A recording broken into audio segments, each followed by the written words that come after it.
A few years ago now, I think, I stumbled upon this style of music called Lo-Fi, and I thought it sounded nice, and so I I liked it, and I like jazz, I liked pop music, I like fusioning a bunch of stuff together, so I made the first of the Lo-Fi worship remixes on Elevation's Worthy. I love that song.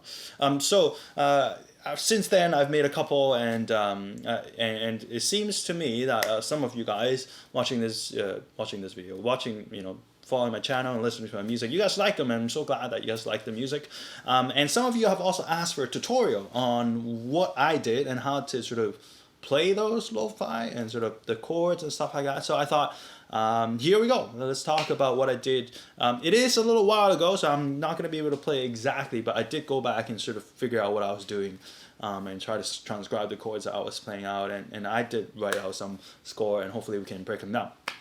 Because of time constraint, obviously there's always time constraint, I can only cover a section of this lo-fi, the song Worthy, which I'm going to do mostly on the harmony part. I'm going to explain more of the harmony stuff, because I assume that's the part that most people are interested in. But obviously, to put the whole thing together, there's so much more other stuff, like the drum groove is a very important one, the rhythm that I've chosen to use and play in, the sound of the instruments very important. If you are familiar with lo-fi, you know that burning sound, the fire crackling, lo-fi sort of tape sound, very important.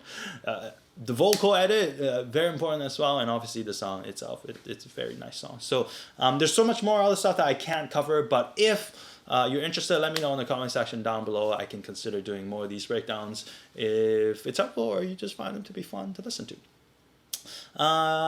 Cool, so let's talk about that. Let's talk about what we're doing here. I'm going to be talking for this video about the chords of the chorus, which in the original version goes like this.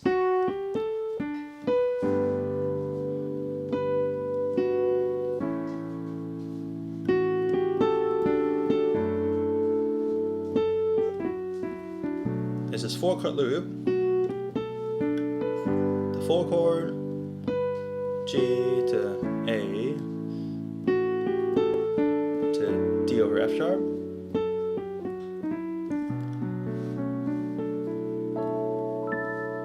to B minor. Let's talk about that. What do I do here? So the first thing that I've done on the first chord of the chorus, on that G chord, what I've done is I have replaced it with a 2 chord. Because in my mind, I'm thinking 2-5-1. I'm thinking, okay, I'm gonna do a G chord, as opposed to a G chord, I'm gonna do a 2 chord, which brings me to the 5 chord very nicely. And that 2-5, when you do like a 2-5 as opposed to 4-5, it's going to be a little bit closer to the jazz sound. And by doing the 2, I can also add a little bit more extensions. That might be something that I've done. So I'm doing a 2 with a 3rd, the 7th, I'm adding the 11th, I'm adding the 9th, so I can do a little bit more upper extensions.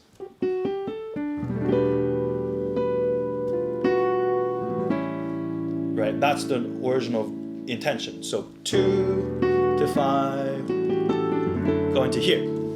Now, but I changed my mind halfway through that. I thought, okay, what about, since I'm going to the A, what if I do, I thought, okay, how can I go from E to A nicely? I thought about I could do, but I didn't like that. That's like a secondary dominant. So what I've done, I could also do like a half step, going from B flat, and that, but I thought that was a little bit too much. So I thought of this thing, which I think it's it's a common thing, but I haven't heard too much people talk about it. I just went a 3rd down, because I just went, okay, well, it's E to A, the note in between C. So I thought, hey, why don't we try that? So.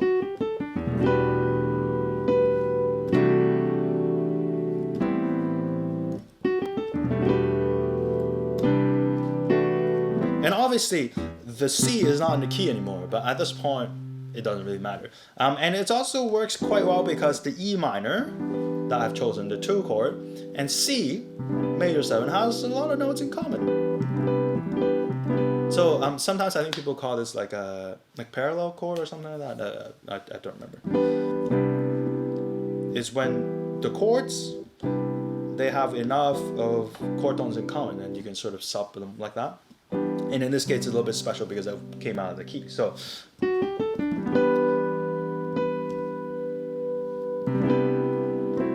I decided to use, okay, C major, that's gonna bring me to A. And then I thought, well, since I already used the C, why don't I just stick with A minor, and I can do a 2-5 from there. So A minor kind of works well with a melody note as well. It's 2-5. Which brings me now to a space that's not intended. In the original is a D over F sharp, but now I've landed on a G, the 4 chord. I've done a 2-5, the A to D, which brings me to here. And it's quite nice because the melody note on top here is a 9, and I can do a major 9 above.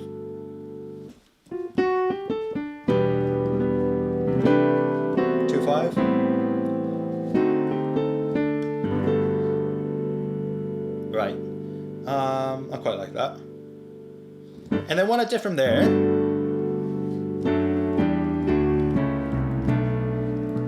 that's approximately what I did. I didn't play exactly that, but what I've done is actually quite simple. It's just a diatonic. It's like a walk down, like a third on the outside or a 10th harmony. I decided that my bass note would follow that in the key. So F sharp to A, E to G, and then with those 2 notes formed, I simply chose whatever sounded best to me. So I could do that. I could do F sharp minor as well. I think now I like D over F sharp. I could do that.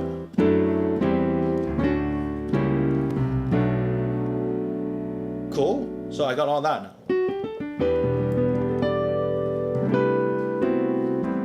2-5.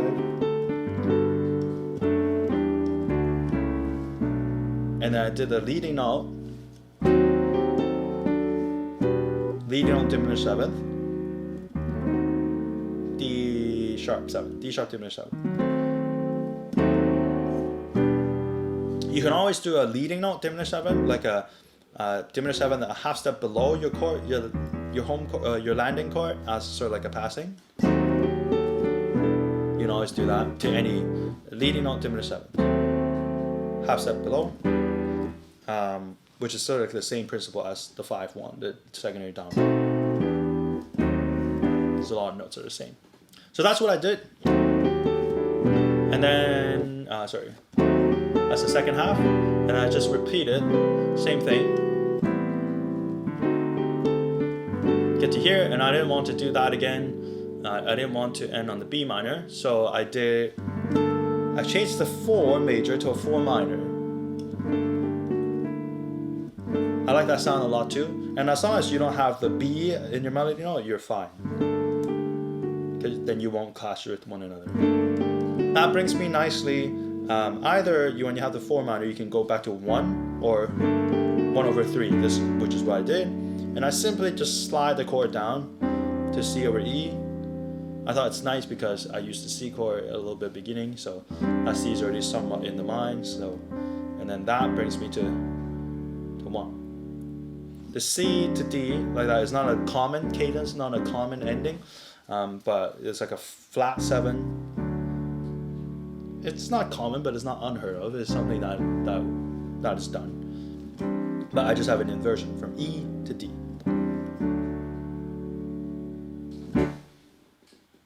Just do all that.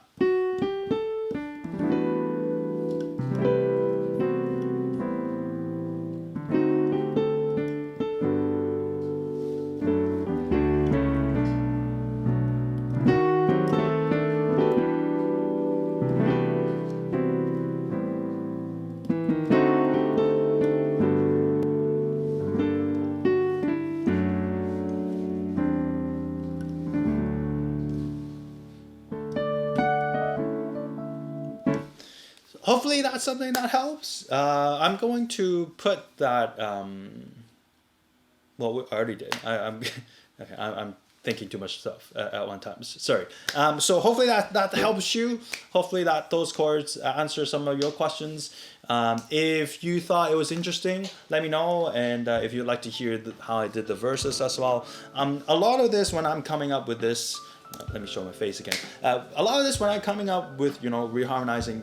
Some of it, half of it's like theory, like half of it is, okay, I can do a 2-5 to the next chord, I can do a second dominant, half of that is theory. Half of it is just trying out a bunch of random stuff, like, and then see whatever works and whatever you like. So it's half-half.